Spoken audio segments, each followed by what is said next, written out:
Chapter in his extraordinary journey took an unexpected turn, claiming the life of filmmaker and conservationist Rob Stewart. Join us as we uncover the details of Stewart's final dive, revealing the tragic and mysterious incident that unfolded beneath the ocean's surface and answering the questions that surround his untimely demise. Rob Stewart was born on December 28, 1979, encroached on by palm oil plantations and was in the Galapagos and found sharks getting long-lined. That was really big. These experiences ignited his desire to shed light on the critical issues facing our oceans and inspire others to take action. He recognized the power of storytelling and the medium of film to connect people with the beauty and fragility of marine ecosystems. With the release of his first groundbreaking documentary, Sharkwater, in 2006, Rob Stewart became a celebrity in the conservation world. In Sharkwater, Stewart embarked on a 4-year journey across the globe, visiting 12 countries such as Costa Rica, the Galapagos Islands, and the Bahamas. The mission behind this journey was to capture captivating underwater footage and expose the dark and brutal realities of shark finning and the devastating impact it has on shark populations and ocean ecosystems. Upon its release, Sharkwater had a significant impact. It received widespread acclaim, won more than 40 awards worldwide, and broke the Canadian box office records. And most importantly, it achieved Stewart's goal of changing the global attitude toward sharks. The documentary served as a wake-up call, igniting a global movement for shark conservation. January 31st, 2017 started like any other day for Stewart.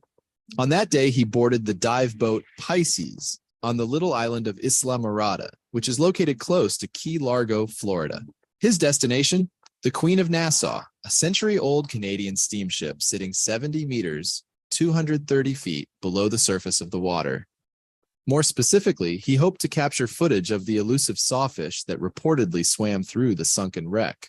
The sawfish was once common in the tropical waters of the Atlantic, with a 5-foot saw attached to a 20-foot fish. Like so many sharks and rays, however, the sawfish has been hunted to near extinction. Today, it only makes sporadic, surreal appearances to divers before vanishing back into the ocean. It was Stewart's mission to get a sawfish on film that day. Little did he know the fate that awaited him. Accompanied by a small crew consisting of the boat's captain, David Wilkerson, friend and collaborator Brock Cahill, dive instructor Peter Sotis, and Peter's wife Claudia, who is a doctor, the 37-year-old filmmaker dove deeper than he ever had before, hoping to capture the beauty of the sawfish and shed light on the critical issues facing our oceans. Unfortunately, Stewart didn't find the sawfish on either of the 2 planned attempts that day. When they surfaced from the second dive, the team realized they'd left a grappling hook on the wreck attached to a buoy on the surface. Stewart and Sotis decided to dive again to retrieve it. As they resurfaced from the third dive just after 5 p.m., Stewart gave the okay sign. But soon after, a sense of urgency filled the air. As Sotis began climbing into the boat, it was clear he needed medical attention. He passed out briefly, and the people on the boat rushed to get him oxygen. When they looked back to the water, Stewart had disappeared beneath the waves. "Where's Rob?" Cahill screamed in panic. The news of Stewart's disappearance spread like wildfire, igniting a global outpouring of support. Rescue teams, volunteers, and fellow conservationists organized in a desperate attempt to locate him and return him to safety. The search operation reached unprecedented levels, employing advanced technology and a relentless pursuit to locate Stewart. Every lead, every piece of information was meticulously analyzed, hoping for a breakthrough. Days turned into nights, and hope oscillated between despair and optimism. Stewart's family, friends, and fans clung to the belief that he would resurface, alive and well. He was superhuman. What if he had stayed afloat and simply been taken by the Gulf Stream? There was no possible way he wasn't on a boat full of hot college co-eds in the Bahamas drinking coconuts, says Julie Anderson, one of Stewart's close friends and colleagues. Their unwavering faith and the shared determination of the search teams became a beacon of hope during those harrowing days. After an extensive search of almost 6,000 square miles of ocean by 2 Coast Guard helicopters, multi-agencies, and the general public, Stewart's body was found on Friday, February 3, 2017, just minutes after Captain Jeffrey Jansen, commander of U.S. Coast Guard Sector Key West, had announced the multi-agency search was concluding. Stewart's body was found very close to where he disappeared in 217 feet, 66.4 meters of water. What happened to him? For the Stewarts, the fact that their son had died in a simple scuba diving accident just didn't make sense. They'd seen him as a kid on multiple occasions, just throwing on some fins and a mask, taking a deep breath, and swimming the length of a lake. Later, Stewart used to go off and film for 3 or 6 months at a time. We'd get these cryptic texts saying, "Oh, hey, I'm in Borneo and I'm diving with Dave, and it's awesome, and I saw some amazing stuff." My parents worry all the time. Yeah. What I've always told them, I just have this belief that I'm going to be okay. And I'm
Greetings. Nargisa, how are Hello, you? hello. I'm fine. I'm not able to I see can't hear you. you. Yeah, I can hear you, but I not can't able hear to see. you. You can't hear me. I'm unmuted.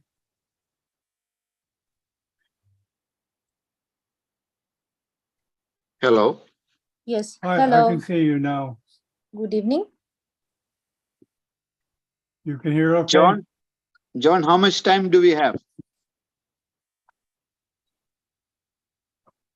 Hello. Maybe another 30 minutes now. Okay, you're in, Sargiva, right? Yes. How much time do we have? Professor is asking. John? I can't hear you. I don't know why. Oh. It must be me. Uh-huh. Testing 1, 2. Okay, okay. I'm waiting. There we go. Can we hear me now? Yeah, I can hear. Good. We have 25 minutes. John, can you hear me? Yes, I can hear you. Yeah, so 25 minutes. I'll be ready in 25 minutes, John. Okay. Right. Iype, Jason has to leave in an hour after we start. So I don't know how you want to incorporate him into the talk or where you want to put him, okay? Why don't you put Jason on the first? Okay. Well, Okay. okay, well, you can chat with him, see what he wants to do, see what you want to do, okay? No, Jason can do it first and then I can do it later. Okay, because I don't think he has a presentation prepared. He's just going to comment on what you have to say and what you show. Done. So, So just think about that. Just think about that. How you want to incorporate him. yes, John, I'm going to do it in 10 minutes. I'm going to do the entire thing in 10 minutes. And after that, it'll be discussion. So Sanma is also joining. So the Okay. Exoscope company is also joining. So once Sanma also joins, then it's going to be a discussion. It's going to be primarily discussion. That's Okay, how so I want it. yeah, you introduce it basically for 10 minutes and then you go from there, right? Yeah. Okay, Yes, that sounds absolutely. good. Sounds good. Yeah, sure. We'll see you back here. Yeah, sure, John. About 20 minutes. Yes, Nargiza, I'm here. Yes. can you please invite Albert Sufiano and maybe a few guys that you know so that they can also come to this and join up? 1 second. Yes, I'll distribute the link. Done. Yes. Okay. Thank you. 1 second.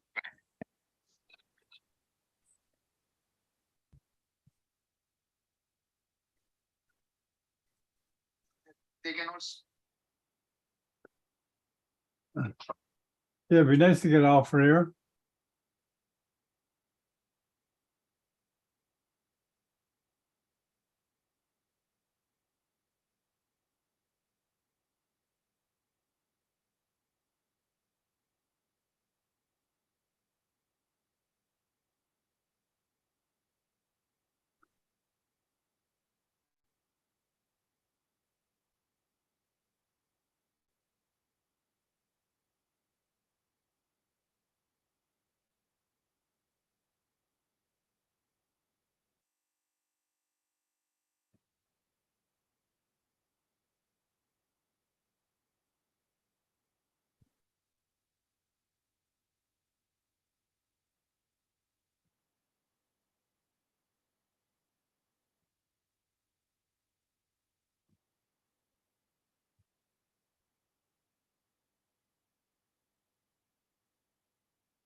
Oh, no, Giza, how you been? Yeah, I'm fine. Today, You have a good day today? yeah, it was kind of, resting day. So I came early and I was just sleeping, because I need to take rest. So I told myself, don't blame, just go and sleep. So I recently woke up. Now I'm studying, and after webinars, I will take some walk and again will study because during the day sometimes it's become too crazy if we have 4 surgeries or something. So But it's today not wasn't that kind of a day. sorry. Today wasn't that kind of a day, busy. No, today was Saturday. Today is Saturday, so it was kind of chill day. And how is your day? Good. Just basically tidying up ends. There weren't as many webcasts this week, but that's just how it turned out Mm-hmm. for Central America. Mm-hmm. But I tell you, we have a big skull base webinar. Let me show you the names. It's just incredible what Sam did. Are you talking about Egypt in October or no? Yeah, in October. I'll show you. Mm-hmm. I'll show you the.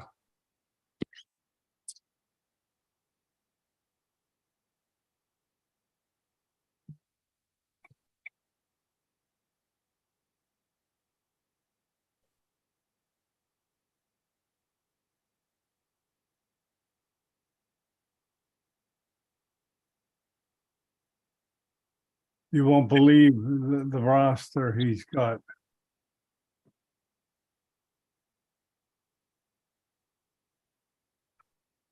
Okay. Share my screen.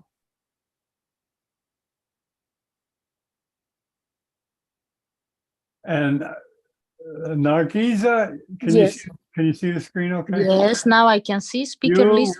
This list, I promise you, you can think of any skull-based surgeon that you know of, they'll be speaking. Can you see the list? Yes. Caldwell from Mm. Utah, Lawton, Salim, Mm-hmm. Sandra, I think that's Dio Pujari, Pablo Aje from Argentina.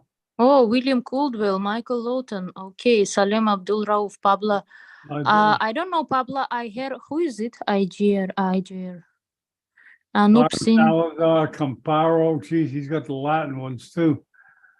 Frola Quinto, Lanzino, Goel, Iacarino from Italy, Sabea, Kanan, Iype. I have to talk to Kanan, I have his Gmail. I have to text him. Yeah, Are you planning to do something with Kanan? Oh, okay. He's going to speak during this. Look at Kadri. Mm-hmm. Man, this takes a lot of paperwork. Baldacini from Argentina. Jorge More. Mm-hmm. Ora. Cabos from Mexico. Oh, Daniel Predevelo. Pablo Gonzalez. Cervetero from Ohio. Mm-hmm. Commissioner from England. Roberto Herrera. Ropesh is the, I don't know, Ropesh is Jorge Salazar. Abby. Stefan.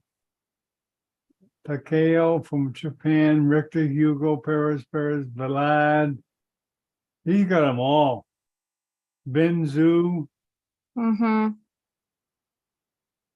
Couple more Chinese I don't know. Paul Gardner from San Francisco. That's the best lineup I've ever seen of skull base. And he put together a really good list of speakers. Because you don't realize, Nargis, you got to communicate with these guys and say, do you want to speak? First of all, do you have time for this day? And he had to do that a while ago. And then he has to correspond with each of the 100 he got. someone will say, well, I can do it in the afternoon, but I can't do it in the morning, da, da, da, da, da.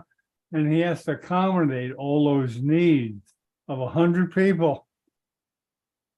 You can Yeah. imagine. You can imagine. He's done a lot of work. And we're gonna use the keep forgetting that the breakout room. Mm-hmm. Ah, Yeah. yeah. Which you were talking We about gotta yesterday. practice that, Nargiza, because we're gonna use it. There's so many speakers. This is our chance to shine. Do you know what I mean? Yes, I got you. So I just have to prepare during the webcast. You can help if you want. If you can't, that's fine. But I have to really get that breakout room going Mm-hmm. to use, because it'll be noted by people that we're doing something different and that it's useful. Or we'll be noted by these idiots screwing up breakout room. We'll be noted for one of the two reasons, bad or good. But we'll take a chance. What the heck? Yeah. We always give refunds. I always say we'll give a refund. We'll give double your money back. Mm-hmm. Because Yes. you didn't pay. So 2 times 0 equals 0. How are things going with your funding or something? I mean, do people? It's getting ready. It's almost ready today. Mm, From the website of the donation section. mm-hmm. Yeah, and then we'll have to work it in. I won't be shy about it. If I'm in a webinar, I'll say, I'll show the donate page and say, here's the donation. If you can donate, fine. If not, fine, come back, no problem. So we'll have a way to do it, we'll try to make it not too obtrusive. Mm-hmm. Yes, donation is important. Now I'm trying to, I what I think that if you start doing something, you have to go into such a deep details about that. So I'm kind of very much passionate about these Russian grant rounds, right? So Good. in my mind, I keep I'm it. glad I found somebody. Yeah, and I'm right now thinking like how to make it more. For now, we're please just give a talk, whatever topic you want. Later on, I want to Yeah, it make doesn't matter, modify it. just to get them in the net. Yes, but later on, I want to make it like, in Russia, you don't even imagine how many surgeons they have who does literally a lot of different interesting stuff. And I'm trying to get from each and every city different doctors so that we can gather the whole Russia, So I'm thinking first to gather from different cities and then to make as a grant rounds like epilepsy grant round. So different doctors who does epilepsy surgery will join and just they will talk around like 2 hours, something like that. And now I have very good friend of mine. She's a neurologist, but she do selective. So she select patients for surgeon, and she says, okay, this guy is going to go for surgery. And I think if we involve ENT people, neurologists, neurophysiologists, these webinars will be also very good. And they do know English. That is important. So, but that will be later after a few months, not now, of course. Okay. So I'm thinking that will be good idea.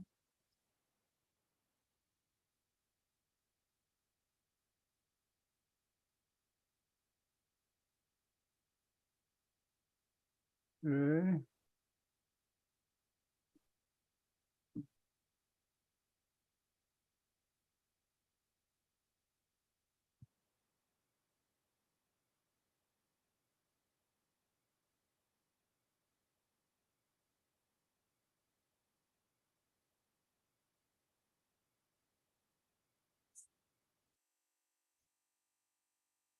Okay, the link is working.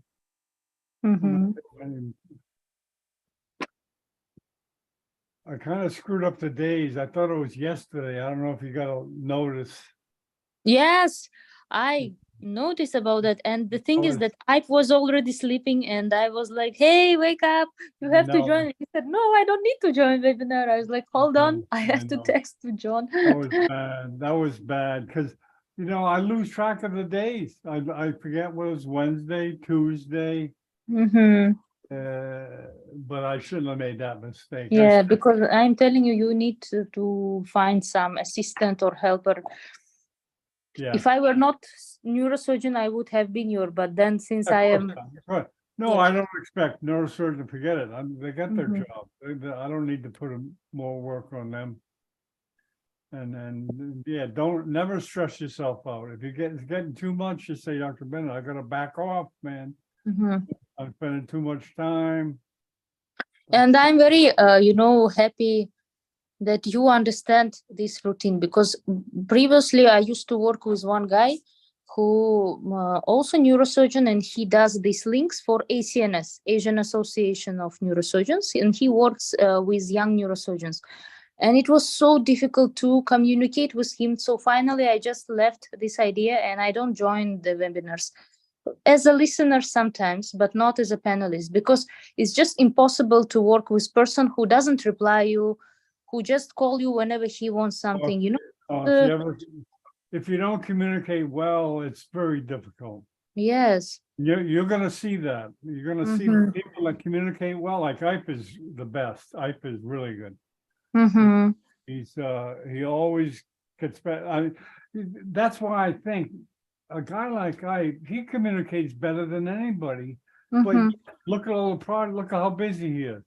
Mm-hmm.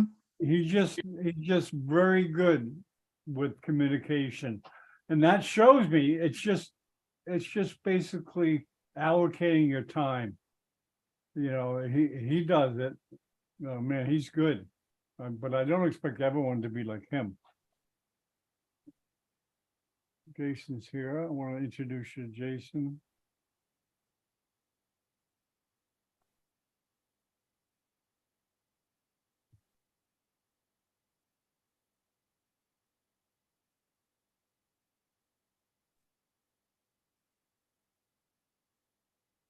Hi, good morning, John.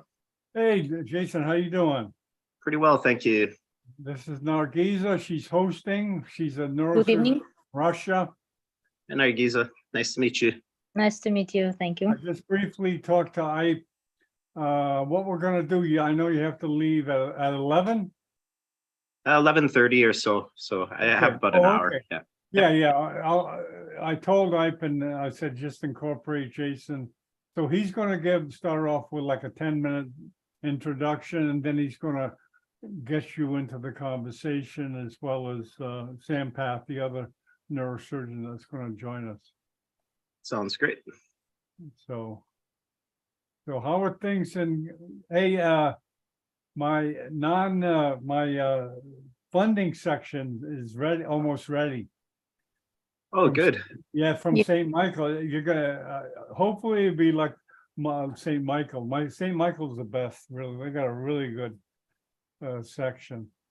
Hello, Dr. Manu. Okay, that's not him. Ravi, are you a speaker? No. Yeah, more people will come along. They're not, people aren't really tight about times.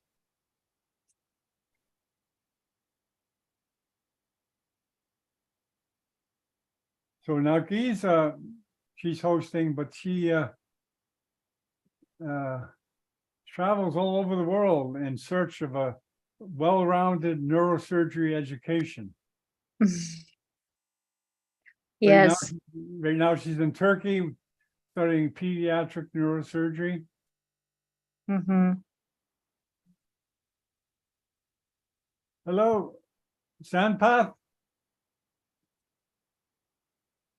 1 second, Ravi Manu, Doctor. No, he hasn't joined yet. No, we'll wait Jason. for Sen. That's Iype. That's Iype's picture.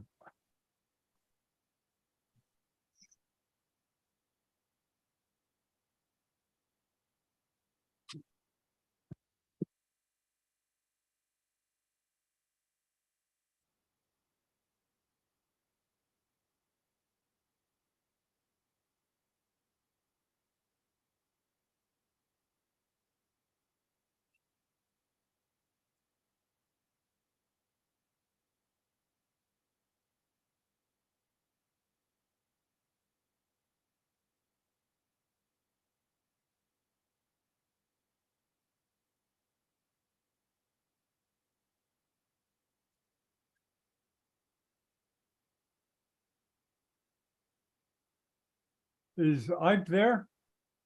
Not yet.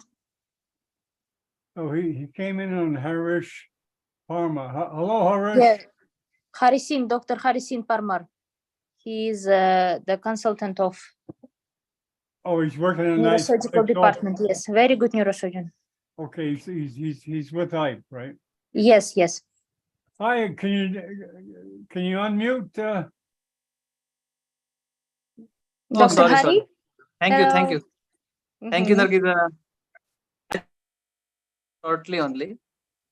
mhm. Okay, Okay. we'll be starting in a few minutes. We're a little slow starting Yeah. as usual. We were just in the war only. Oh, okay. Yes, yes. So tomorrow you are taking aneurysm, right? Yeah. Good. So what is it DACA or MCA or what? No, it's paraclinoid aneurysm. Paraclinoid. Superior hypophyseal artery. Okay. So today I just finished. So today he just make me do this occipital AVM. Wow, congratulations. How was Thank it? you. Yeah, it was like beautiful. You know, he make me do beautiful dissections and all this. Great. So Went very. almost. Patient is Nice. good. Can you share some scans with me later on? Because Yes. Sure. later. Okay. So how is the trauma still going? Everything is fine? Yeah, a lot of Trauma cases are building up. Now, Nargis, at least every day we have skull-based cases and trauma cases every day. Wow. The spine is like there is no ending to spine. So things are It's just, changing. It's so nice. very Great. fastly things are changing. So we are waiting for all of you. Oh, thank you. Yeah, I am and also also- actually, I really miss Karat because here, since I'm alone, it's not easy to handle, you know. So, of course, I'm going, assisting, but I mean, No, but it will be learning experience. So then we will be yeah, of course. starting pediatric unit also. Once you come back, then we'll be starting pediatrics also. Yeah, anybody new is going to join. So Neil Kamal is coming, right, in November? Neil Kamal In is November or maybe 1 or 2 months later. But one guy from Lilavati is going to join Mumbai Great, great. Of with course. Professor Goel. Yeah, he was with Professor Goel. Is he the student of Abida ma'am? No, because remember one day one boy came with her. Maybe her student was. Probably, I don't know. Maybe. Okay. Anyway, it's good. Can you, Dr. Harish, can you get Iype? Is Iype in the room? Yeah, there? sir, I will just call him. Yeah, we're about ready to start because Jason's gonna tight on time. Okay.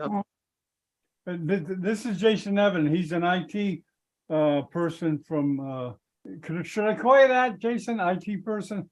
It's some of my skills that I leverage, but yeah, that's fine. You can call me an IT person. What should I call you?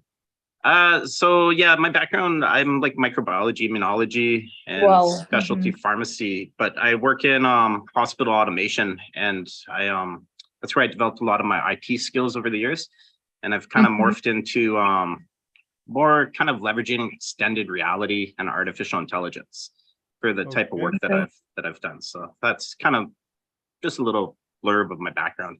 Where do you work currently, sir? So yeah. So I have my startup company, Neuranix. We're a digital health decentralized clinical trial software service provider. And then my day job, I work with Ontario Health in Toronto, Ontario, Canada. It's a government agency, and we focus specifically on hospital wait times across the province that I live in. So looking at automating processes around surgeries, emergency rooms, alternate levels of care, as well as some other provincial health programs that we manage as part of our portfolio. So it's a lot of technical development kind of I've learned over the years from working there. Yeah, you spent time in AR, AI, XR, so. Yeah, that's right. Yeah, extended reality, if you're not familiar with the term, it's an umbrella term which kind of combines augmented reality, virtual reality, and mixed reality. So it's really kind of taking Web 2.0 technologies and putting it into the metaverse Web 3.0, but that's where a lot of AI capabilities are integrated, especially when you start getting into like the robotics and digital humans, chatbots, things like that. So it's pretty interesting times that we live. Things that neurosurgeons don't know. Yes, things just wanted to tell that something which we have to be involved in, because Well, hopefully after some time, yeah, hopefully we get the good stuff from yes, from yes, I Jason. also, The things that can be done possibly technologically that a neurosurgeon wouldn't know. And Jason can learn from the neurosurgeons maybe what they would want to have, ideally. And hopefully we'll get the engineers together with the neurosurgeons to kind of trade thoughts and get things developed that are useful, that are possible. Mhm. Yeah, absolutely. Part of my experience with creating the digital health platform that we offer, especially around regulatory landscapes. Being in Canada, we have Health Canada, and then we have to kind of build around the standards set by the FDA, and then the European Union, they have tons of other kind of laws. But I'd love to kind of learn more about the regulatory landscape in the parts of the world that everyone else on the call is from, because it's very interesting just to see how medical devices are brought to market. That's been part of the bottleneck I've found, is developing, we have access to all this cool technology, but then you can't really bring it to market because there's so much regulatory burden that you have to go through. Excuse me, Jason. Iype, are you ready to roll? Yes, John, good to see you, man. Yeah, I'll briefly introduce Jason, then introduce Nargiza, who's going to introduce you, okay? Yeah. Okay, here we go. 10, 9, 8, 7, 6, 5, 4, 3, 2. Good morning from Miami Beach, beautiful Miami Beach. We have another neurosurgical surgery innovations with Iype Cherian, a bi-weekly webinar talking about what's new in neurosurgery. And we have a special guest today. Let me introduce him before I turn it over to Nargiza to introduce Iype. Jason is a guy I always touch base with when it comes to technology, because I really don't know any of AR, RX and AI, and he's here to kind of add a little flavor in that area. And to start off, let me introduce Nargiza. She's a neurosurgeon from Uzbekistan, currently in Turkey, and she's going to introduce Iype. Good day, Nargiza. Yes, good evening, everyone. Nice to meet all of you. I would like to introduce the very important person, Professor Iype Cherian, who is NCH in neurosurgery, one of the best skull-base and vascular neurosurgeons, the one who changed the neurotrauma in the past 14 years. And right now, Professor is pushing the boundaries in robotics. And today, Professor Iype Cherian will be talking about robotics in neurosurgery and how will it help us to treat the patient in the best way. Thank you very much for that kind introduction, Nargiza. And hello, everybody. Hari Singh, Rajkumar, Jason, and John. Today, I thought I'll have a very brief discussion on what is really changing in the neurosurgical visualization front.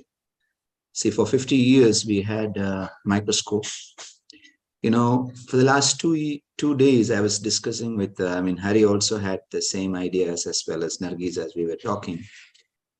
The most important thing for any neurosurgeon, in fact, for any person, is to have disruptive thoughts. When I say disruptive thoughts, these are thoughts which do not follow the current patterns into more and more progressions. These are thoughts which disrupts a particular train of thought and puts a completely different train of thought into it. It may not be a continuation of the original thought. It would be something like a paradigm shift. So the problem is most of the people, most of these disruptive thoughts they don't get accepted because they are not well received. You know, people after the particular age, they become old. It's not just in the body, but in the mind, because they become not so flexible with the mind. So they cannot accept anything new. And so disruptive thoughts usually die an untimely death. But in our unit, in this department, what I want is, nurturing these disruptive thoughts. So much so that we can fail big. There's no problem failing big. But then whatever we bring into the world should be things which are completely different, which are completely, new and different. So with that, I'll just start to introduce a few things on the exoscope and the endoscope front, and maybe Jason and rest of you guys can contribute. Just sharing my screen. Right. So I'm very glad that Rajkumar is also here. He has this, we build the exoscope and the endoscope holder with him. So now in this, we all know about the microscopes, but the present exoscope endoscope holder which we have is two different robotic carriers. What we are aiming for in the second generation exoscope endoscope is a single carrier. So you have a robot, a cobot, in fact, not a robot. The difference between a cobot and a robot is that the cobot is a collaborative robot. So which means that a human can safely work with the cobot. Now, adding more into that, you can have intuitive touch controls, things which are so regulated that with your head movement or with your gestures, the cobot can move and focus where you want. Now, it's just not a cobot, it's a cobot which is integrated to a camera. Again, it's not just a cobot and a camera. There is intuitive and AI control. So which means you have an exoscope and an endoscope camera, a coaxial but off-center endoscope. You have an exoscope camera and a coaxial and an off-center endoscope with telescoping, of course, and with navigation and monitoring added to the camera views, which we call hypervision with the surface scanners and things like that. So this means AI, medical imaging, robotics, everything added, all three things added together to this machine to make it into the next generation visualization device. So what is this present state of art stuff? So I'll show you. Now see, this is the exoscope view, 3D view, and you can see the endoscope going in. This endoscope is mounted on a robotic endoscope holder. You can see the endoscope view, the round view, where you cannot see with the exoscope, but with the endoscope, you can see that on the other side of the fox, there is tumor. I'm able to dissect it away from the vessel. You can see the vessel there, and I'm able to dissect it away from the vessel. Now, this is the most cutting edge you'll ever see anywhere on the world.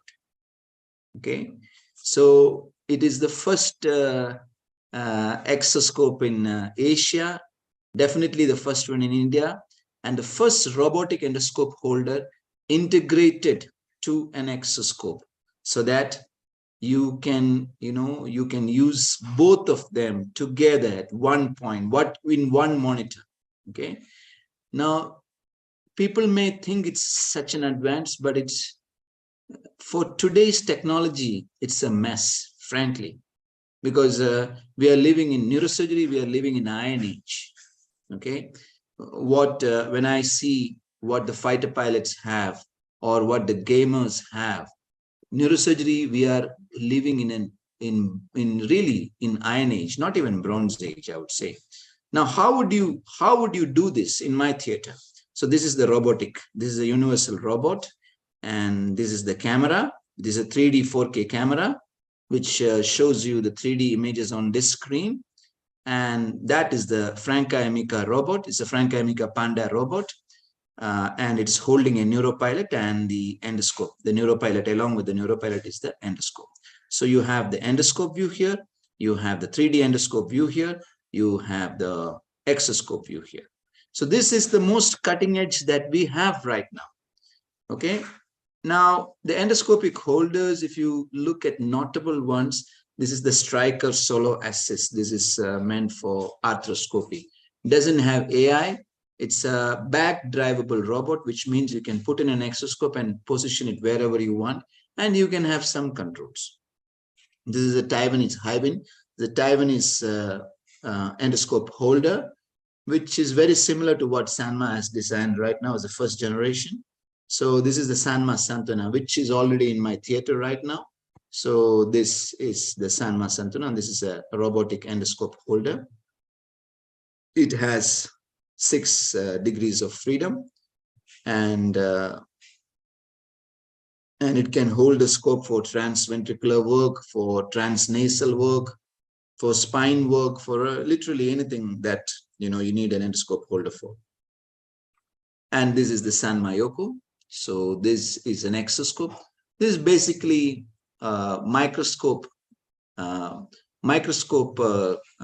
swing arm, which is mated to a 4K 3D camera. Now, the next generation, we want it to be a robot. For example, look at this, the TechMan AI cobot. Okay, this is this has a 5 megapixel camera, and it can recognize patterns, and it can position itself. So this is exactly what we want. This is exactly the type of robot positioning that we want. It knows where the carotid is. It knows where the optic nerve is. It knows where the surgeon is going to focus. So this is what we are looking at. So now I'd like to open up for discussion between all the experts present, because no point me going on talking. So we would like to have, from the participants as well as from the experts, as to what we can do and what are we doing right now. Okay. You can go ahead, Jason, Hari, Nargiza, everybody, please. Sure. So I can hop in here. Thanks for presenting, Dr. Cherian. It's, from my understanding, when you say AI features, what do you mean? Like, what do you have in mind? Because from what I'm hearing, and based on my background, I see like novel use cases for computer vision, for object detection, object segmentation, and so forth. The only challenge I see, because I've gone down this road myself, is when you start developing using imaging data, it's now like medical device kind of territory. So my question would be, how would you gain access to that imaging data? And then second, because basically the imaging data that you already have available through like images or through video feed, that data would train like computer vision models so that, hey, you know exactly what nerve or what artery you're looking at when the camera is viewing on. So that's kind of my thoughts. And I would love to hear kind of what you mean by like AI features, and what additional AI features do you see? Yeah, Jason, excellent. See, what I'm thinking of is, when I say hypervision, we wrote a textbook chapter on this. When I say hypervision, what I think is, I am already seeing with a 4K 3D camera from Farah. Welcome, Farah. So you are already seeing with the 3D 4K camera as to what is in the field. Now, as you said, I am feeding a reconstructed image of the patient scan into the system by a surface scan or any other registration form. this 3D reconstructed phantom is registered to the patient's exoscope image, which means it's a segmented image which is registered to the 3D image, so that when I want to switch it on, I know what is behind the tumor. I know what is in the side of the tumor. In fact, with AI, when I pull the tumor, I should even know what vessels are getting pulled, what cranial nerves are getting pulled. With AI, we can do that. Deep learning and AI, we can do that. Now, what are the other things we can do? Now, if I feed an atlas of human anatomy, microsurgical anatomy, of course, it will need a lot of training because the tumor completely changes the way the atlas is. But then it will require about 100 cases. That's it. And then on the go, it can learn. When the AI atlas says that this is cavernous sinus, I would say, no, this is not the cavernous sinus. The cavernous sinus has been shifted by the tumor this way.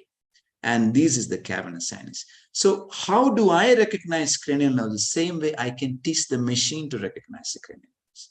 So the continuity of the cranial nerves. Already there is a reconstructed image where I can say this is the carotid, shifted carotid. This is the shifted cranial nerves. So that thing can be shown on my exoscope. And you see, literally, it would be the exoscope that would be teaching a novice surgeon, don't go there. That's a cavernous sinus. That's a cavernous carotid. This is the branches of the cavernous carotid. You are safe to remove this tumor in this particular region. You see, it's possible with today's tech. It's not that it's not possible.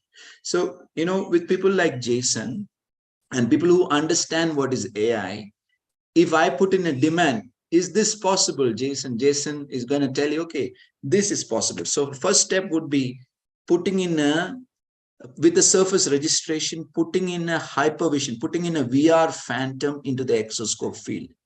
The next step would be using AI to understand if I touch a portion, it would light up saying there is a carotid and it would show me the continuation of the carotid, just the carotid. So things like that, where the surgeon would benefit a lot more. These are things what we are looking at. Thanks for answering my question. Because I've gone through the process of developing these computer vision models. Like when I first got involved with the startup I'm part of, we started developing computer vision models for like non-invasive biomarkers for anomaly detection.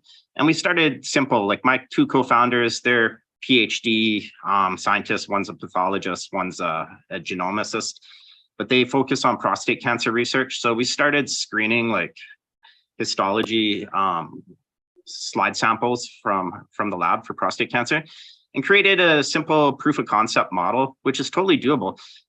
It's the process that's involved for the training data, for labeling the data, like going through looking at different slide samples and saying, hey, this one is cancerous and this one is kind of benign. First of all, you need like an expert with those eyes that'll be able to provide that kind of labeling of the training data.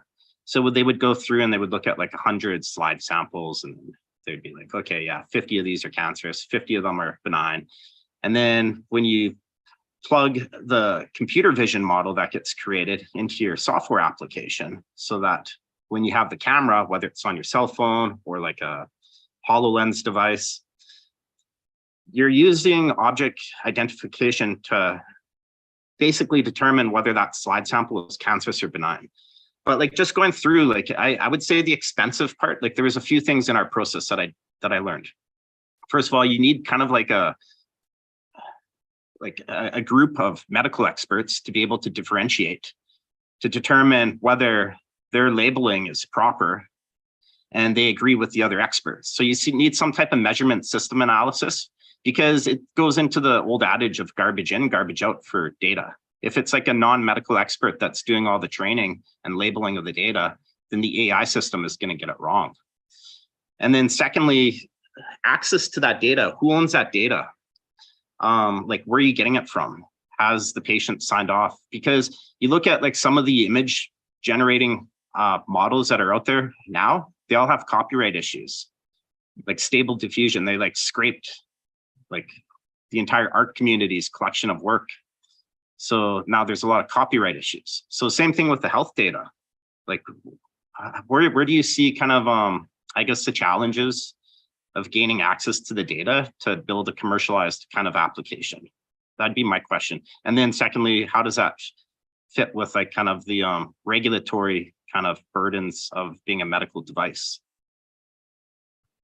Yeah, excellent. See, the problem that we've had in the last 50 years is that people have tried to lock up ideas, lock up intellect, by trying to commercialize them. So the point is, yes, it is good for individual benefit, but then the world goes a lot of, it goes not just steps back, but it goes years back when you lock up data. Now, because of that, there is also these regulatory problems and things like that. Now, if you look at anything open source, they are the ones which have made the largest advances. For example, Google is free, Facebook is free. So of course, later on they have started adding things, but Wikipedia is free. So what I intend to do is, we have hospitals where we're doing a lot of charity work, and we're going to ask, this is my idea, I don't know how it works. In India, definitely the regulations are not as strict as in the Europe or in United States. And if we ask, sometimes it's possible that we ask the patient's wishes that, can your images be used for furthering and bettering the understanding of the medical community? And I don't think it's a childlike, sincere question. We're not trying to commercialize anything. We're not trying to make money out of it. It's just for the betterment of the world. So that the next patient who has the same disease would get a slightly better treatment. So we are building one of the nation's largest departments, and I'm sure we will have many patients with multiple conditions. And most of the work that we do is charity. And I am sure if I start asking, many more doctors would start doing that. There's so many charity hospitals in India. And if we are not looking at just making money for ourselves and we're just looking at, advancing things, then I'm sure things would change a little bit. Europe and United States and that part, it's impossible because people doubt each other. People doubt their own shadow. So there's no trust at all. So the moment I talk to a company, they ask me to sign an NDA. It's ridiculous because I have written the chapter. I didn't ask for any patents. I didn't do anything. The whole hypervision has been written as a chapter. And I discuss all my ideas on open forums. I don't believe that I should immediately put in a patent and commercialize it. Because if people say that if you don't do it, somebody else will do it. Well, if somebody else do it, I'll have a better idea. So because I'm not locking up my intellect. I understand that you don't agree with it because many people don't agree with it. They say you should write a patent and you should commercialize, because this is what is built. This is what is, killing us, because, the whole idea that money is something and you should make advantage of it is what is killing us. So if we can, I believe that in the next 10 years, I can convince my patients to give these data. And I'll make sure that nobody commercializes this. We are not going to do it. So, and this would be a way. See, for example, already I can teach a software, just not computer. As you said, the slides from malignant to not malignant may be a bit more complex, but now there are already softwares which read MRIs, which read CTs. And if I can make a 3D phantom of the MRI, segmenting the carotid and saying that this is the carotid is already there. Skull base each foramine of the skull base, it is already there. So and with these landmarks, we can start working, and then, start working with these already present landmarks, and then expand the horizons to such a way that, the exoscope itself tells you this is the tumor. Before you even open the scalp, the exoscope can have maybe it will project the image of the tumor onto your HoloLens device and says that this is the tumor, this is the angle that you need to go, this is the way you should position the patient, these are the tools that may be useful, and these are the angles of vision that you will get. Now, it looks like a completely crazy idea, but I mean, with today's tech, at least this is what I expect. Yeah, I agree. And there's already companies that are kind of working in this area. Like medicine, surgery specifically is one of the top 3 kind of industries for extended reality technology. So it's already being used. And some of the use cases I see in the surgery rooms is exactly kind of around the object identification, the tooling, overlaying. There's specific companies, CVS, I believe, is one of them. I'll have to look up the company that's in my mind. It's not CVS, it's Caremark, I think. But anyhow, they have a collection of different tools for the surgery room using HoloLens technology. There's obviously limitations with the technology today. It's still kind of in its early days. And that's why I think the proof of concept applications, I think it would be, you can see novelty there, and you'll see like published research demonstrating some of these applications. But in terms of the commercialization aspect, I'm not sure who the leaders are. I do know that there is already existing work in this space, because computer vision, it's not really a new feature of AI. It's been around forever. As I mentioned, the challenge is in the workflow, is getting the data open sourced. First of all, the imaging data open sourced. So getting access to that data, and then having the medical experts who will spend their time to do the labeling of the data. So for an example, just to give you one of our first proof of concept projects that we dabbled with exploring computer vision was, since we're like, 2 of us co-founders are like microbiology backgrounds, we're like, hey, let's and we were in an MIT startup program last year for inflammatory bowel disease as one of the disease tracks. So we're like, hey, why don't we just create a simple little computer vision app that just determines the Bristol stool type of feces, fecal samples, because it's easy data to get. But it just a challenge of even like identifying and labeling the various types of samples that would be received in the imaging data. That's even open to interpretation, because if I'm labeling it like type 3 and it's like, say, type 4 or type 5, I'm wrong. And then the app, I have it on my Android phone. You can send the computer vision model to like mobile, XR, whatever.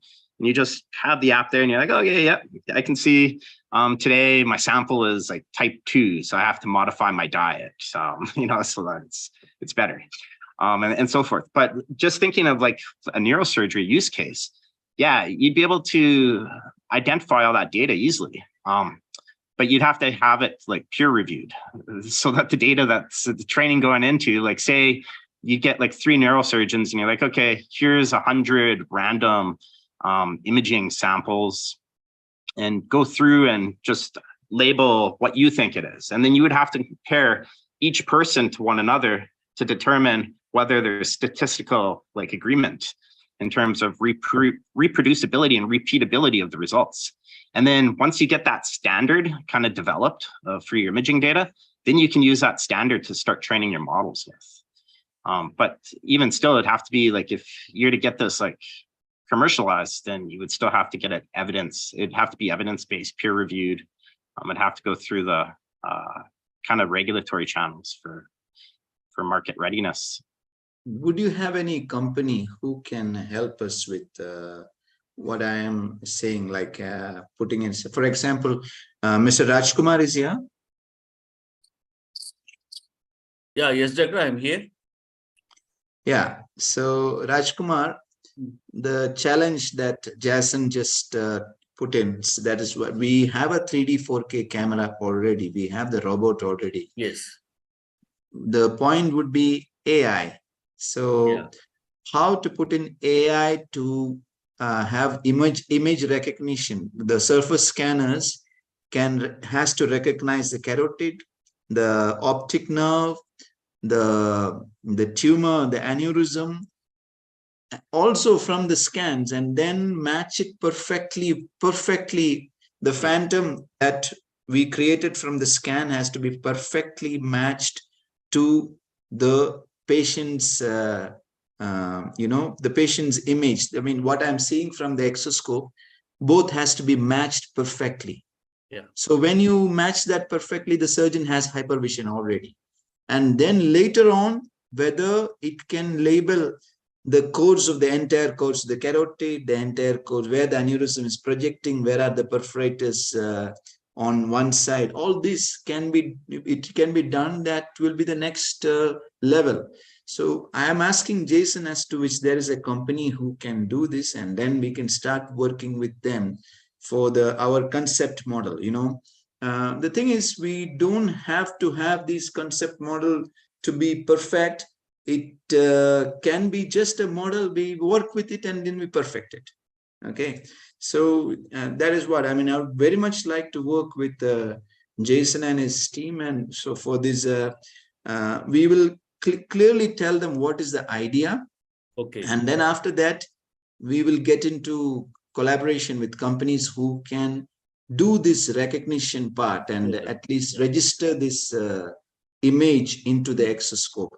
Yes. And we'll start also looking at having not only a HoloLens. A HoloLens cannot work with 4K 3D streaming. So we'll have to have a gaming glasses, like maybe an XR3 Warho. An XR3 Warho looks good. I mean, I would like to ask Jason, what's his view on it? Oh, the Vario headsets are amazing. They're top end, so you'll be paying pretty high cost. Last time I checked with Vario, I think it was close to, I'm not even sure, like 10 grand for US dollars for like one of their top line headsets. But yeah, it's great. It's like it puts you right in like photorealistic XR kind of environment.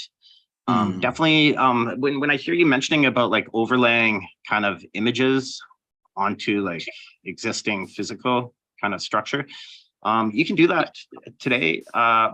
The only problem, or the only challenge I should say, with the technology is that you get some shifting and drifting, especially with the HoloLens. So that deviation is bad. Like, for example, I just created a simple little app to like hang some balcony lights up outside. And I just like created a little like design on my ceiling. And just doing that exercise, like I was getting like shifting of probably, a couple of inches from time. So I could imagine, I was thinking while I was doing that, I was thinking, if you needed something more granular, like more fine-tuned, like surgery, like, yeah, that's going to be problematic. So I guess understanding what the device limitations of the technology are today, and then seeing how you could best establish use cases with the current features that you have available. And I'm not sure what Vario's capabilities are for object overlays. Can the Warho, XR3 Warho, take 4K 3D images and stream it? That I'm not sure. I can get back to you. It's I used the Vario probably about 3 years ago, and I think they have like 2 or 3 new generation versions of it since. So I'll have to check. So my questions to you would be, one is, will it be capable of live streaming a 4K 3D image without any delay? Number one. Number two, would it be able to put in a scan image in VR as an overlay to this 4K 3D image? Yeah, you'll be able to get the overlays. It doesn't really have to comes be accurate. down. Okay, it doesn't have to be accurate. Then yeah, you can do it. Absolutely. See, for example, today I'm using the navigation. Yeah. I will never, I mean, I'll repeat, I'll never be so reliant on the navigation that I will completely trust the navigation. I know so many surgeons who put holes in the carotid, thinking that the navigation is so correct. The navigation, I will not trust completely the navigation, but I need to know where. I mean, I just need to know at least where is the carotid going to come. That will help me a lot. So it can be a few millimeters, I mean, sub-millimeter variation. I mean, up to 1 to 0.1 to 1 millimeter variation. It's all right. Okay. But then can the Wahoo do that after registration? Can the Wahoo play 4K 3D streaming live stream so that I can wear it and I have the camera? I don't need to look at any monitor. I can just do the surgery along with my assistant who's wearing another XR3 Wahoo. Yeah, I'm not sure. I'll have to look at the XR3 specifically and get back to you on that one. Also, another headset that you might be interested in is Apple's new Vision. It's Apple Vision Pro, I think it's called. And that's their latest, that's their kind of entry-level headset that they just announced. But I do believe their resolution is a little bit higher as well. So you might have some opportunity there. And I can get back to you around like the streaming capabilities of specific devices. It's really the software that you'd be developing. It'd be just the images and the video would be fed from like your imaging database server. Your PACS imaging server for your facility that you probably work in. So that's where the data would be coming in. And then, yeah, there's like already existing DICOM image viewers that are available on the market, where they're just basically you're in an XR environment, like virtual reality. And then you have like a flat kind of window just showing like the images. You could do that, no problem. Same with video, you could feed in as well and see live stream video as well, whether it's at 4K, 60 frames per second, that's to be determined based on the device. But yeah, you should be able to gain access to that imaging data. We already have something which reconstructs the scans into VR. The medical holodeck is a program. Another program we have is the cinematic rendering from Siemens. So both these programs, they can take any scan, be MRI or CT, high resolution scans, and convert it into a VR image. So they're already there. I just need to register the VR image onto the exoscope image so that the moment I put the exoscope on, even with the head not opened, I look at the XR3 Wahoo streaming and I have two modes of image. I have two modes of input to my brain. One is the reconstructed scan and one is the image that I'm seeing from the exoscope. Even without the head not open, I should be able to see where the tumor is. I should be able to see where are the vessels. And then I can mark my flap. With the looking at the exoscope, I can mark my flap. And I can dissect what is needed. I don't need to dissect an inch of arachnoid that is not required to be, dissected. So I can focus, home in onto the problem. Yeah, absolutely. And that technology already exists. It's available through other apps. I've seen, I'll reference the medical company that I know I've seen their use cases where they have like imaging data, like from ultrasounds. And same thing, it's just overlaying, like all the imaging data is being overlaid specifically on the patient without having to do any procedure. They can view specifically that person's internal anatomy based on the imaging data that gets overlaid. So yeah, it's doable today. And I'll after this call, I'll find the company and I'll message you. I'll share with John the use cases, and perhaps from there we can see what's already existing. And then see how we can kind of to further develop it for neurosurgery, because it's all totally doable and it's here. And access. And I'm happy to work with anyone on the call for these type of projects.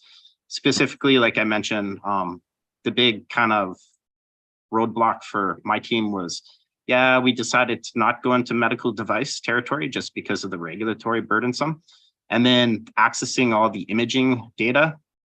Like we're trying to find it from open source locations, such as like Kaggle is a great location for imaging data. Quite often they'll host like data science competitions for teams to work on, and then institutions like universities will upload all their imaging data that's been signed off. So there might be already open source data that we can gain access to. We have enough. We have enough. Okay. So our hospital, I can get enough and more. There is no problem. Only thing is we will talk to the patients and we will let them know that we are using this, and this is going to be no problem for us. Excuse me, Iype and Jason, can we let Dr. Raju Kumar make a comment or hear his thoughts? And welcome. Yeah. Yes, thanks for, but actually one thing I like to tell, I'm not doctor. I am from Sanma Medinius. We are manufacturing medical devices. And now we did developing our first version of exoscope and first version of endoscope holder. I think already Dr. Iype Cherian shown that video, how it moves and how it the maneuverability and everything. It's going to be launched very soon. Already we did successfully the prototype models, and the endoscope holder prototype is already in doctor's hospital for clinical evaluation, and we are getting a positive feedbacks from doctor. And now we are fine-tuning small things to make it more perfect for ready to use. And similarly, we are planning to do two versions of exoscope. First version with all basic requirements with 3D video and 3D video recording and variable working distance from 200 to 500 mm. This is the first version what we are planning immediately to launch. And second version going to be launched in next few months or 7-8 months with autofocus and point locking system. All these features, including ICG 800, also we are going to incorporate on that. These all are we are already under process with in our R&D department, and we are closely for feedbacks and technical clarifications and everything. We are getting a lot of feedbacks and guidance from Dr. Iype Cherian, and hope very soon we are going to launch both versions. This is what I like to share. And regarding artificial intelligence, I don't think it's going to be it's a really challenging one, but it's a possible one. It's not an impossible thing. It's a possible thing, technical words. But many things we have to put in a software and a coding to recognize itself as artificial intelligence. And definitely in a few years or coming in the next, within 5 years, definitely we can come out with those kind of features and technologies. It's only thing we have to go on work on all these platforms. That is very important. Sure, Rajkumar, what I will do is I am going to find out I am going to get Jason's WhatsApp number. Yeah. And then I'm going to see if we can take the 3D 4K data into a headset. That will be the first step. Yes, sir. Yes, sir. If we can take it into a headset, no more TV monitors. Yes. We just have 2 headsets for the assistant, and maybe we can have a TV monitor for everybody else. Yes. But the main assistant and the surgeon just wears headsets. So no more camera is no more in anybody's way. Yeah. And so this is the first thing that we have to do. Yeah. And one more thing, doctor. Actually, recently I saw already in some medical conferences, there are 2 companies, one from Israel and another from, I think, Taiwan. Korea. They have a wireless transmission, video wireless transmission for up to maximum like 40 to 50 meters without latency. That is also very good for avoiding cabling and everything in the theater, operation theater. That is also there. That also we can incorporate with this all exoscope and other things. Yes, absolutely. Get the company's name. We will talk to them. Yeah. But first thing first, let us find out what are the limits of a headset. Because with an Austrian company, BHS Scopes, I developed the headset. But after Lars resigned as the CEO, they just went rogue and they just developed what they wanted. It was a beautiful, beautiful headset, but became a failure in neurosurgery now, they're not selling a scope in even to any neurosurgeons. They're just selling it to some plastic surgeons and ENT, fields. So I mean, it's a sad thing, but we developed it, and it is. You should look at the BHS scope. It's fantastic, actually. It's we worked with it for 4 years, and the scope that they have developed, the headset they have developed is fantastic. Now the thing is, I want to develop with XR3 Warp, whether we can ask them whether they can address this specific need. Maybe Jason can help us with that. So that would be the first set out of the TV screen. Understand? Yeah. And after that, AI and all, mixed reality and all, I'll keep on working on it. Let us see how it goes. Yeah. But you continue on with your versions of exoscope, your things, but we should have a model where we can do some research as well. So let us see. So once this is over, then I would ask Jason. I think Jason also has to leave now. So once it is over, if John can pass the WhatsApp number for Jason, then I can make a group and things. Sure. After that, then we can go ahead and see what we can develop. Yes. Well, Professor, we have one question from Farah Anjum.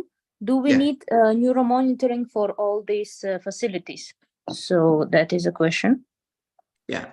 So I will tell you something very exciting that I am doing with the neuromonitoring company. Again, there are no patents, no NDAs, no patents, I've told them. So see, when you are doing a neuromonitoring, what you are doing is, for example, you've exposed one part of the brain, you're monitoring, direct monitoring to see whether there is when you touch that brain with an electrical current, you want to see whether there is a motor movement. Okay, so you will say that this is the hand area, or this is the leg area, right? So supposing if your probe is already navigated, which means that when you touch that part of the brain and then you get a response, the exoscope marks that region saying that this is the leg area and this is the hand area. So by the time you do some monitoring, by the time you move the probe 3 or 4 times, you already will have a navigated image of the hand area, motor area. So when you're going into operate, it will tell you this is the hand area. This is the, so it's a navigated neuromonitoring technique. For example, if I'm taking the 7th nerve, if I'm looking at the 7th nerve, I want to look at the 7th nerve. So I'm going in through a retromastoid craniectomy and I'm putting the probe. Now, if there is a beep, beep, beep, you know that the 7th nerve is there. Instead of that, you give multiple currents from 0.1 to 1 milliamp, you give currents, and then you mark the points and give a probability that this is where the 7th nerve can be. It is intact right now. Or you can have continuous monitoring. You can have continuous monitoring, multiple places, continuous monitoring, and tell the surgeon continuously where the 7th nerve is or where the 8th nerve is. And it is as a visual input, not as that beep, beep, beep, beep. So it is called navigated neuromonitoring. This is something that I'm working on. It is never been done it has never been done till now. And I'm sure somebody will commercialize it, because today, if somebody hears this talk, this will be a multi-billion-dollar idea. They will commercialize it, but we will do something better. So, this is something that, again, I'm working with. Maybe when the neuromonitoring probes, that company, I can integrate it with the Sanma's exoscope, and we may have someday, as Rajkumar said, in a few years' time, we will have a navigated monitored image also on the exoscope. Let us see. Well, this is one of the best uses of Zoom I've seen, is getting the neurosurgeon together with engineers and discussing it rather than trading emails. This is so much of a better way to continue workflow and to meet Dr. Raju Kumar and talk about the direction, what's going on. I know Jason has to go to another conference, but we'll continue on and we'll continue discussions with Jason, hopefully. Yes, absolutely. Thank you for setting this up, John. So stay here. Jason, we'll talk later.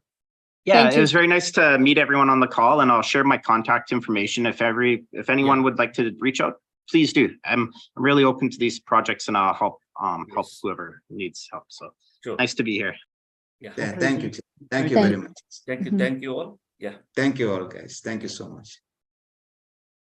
Yeah.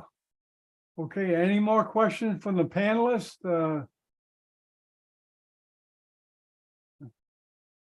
I just love seeing the neurosurgeons trade thoughts with the non-neurosurgeons. Because the non-neurosurgeons, they can contribute to the betterment of neurosurgery. Mhm. Okay, you got Jason's contact there, and I'll be talking with him. And we'll continue, hopefully be working together, right? Yes, absolutely. So, I would like Jason's WhatsApp number if you have, John. yeah, I'll get it to you. Yeah. Yeah. Let me get that right now. It's important, it's very important.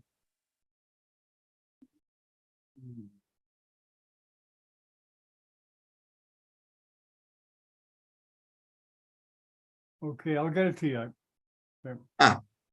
So thank you, John. Thank you, everybody. Fantastic meeting all of Thank you, you.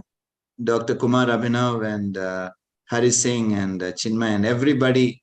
Thank you to be on this call. And it was a fantastic discussion. We'll take things forward. Thank you very much. John, Yeah. thanks. Yeah, I think Sandpath couldn't make it today, but we'll be in touch with him for future. So thanks everyone for coming. We're gonna sign off.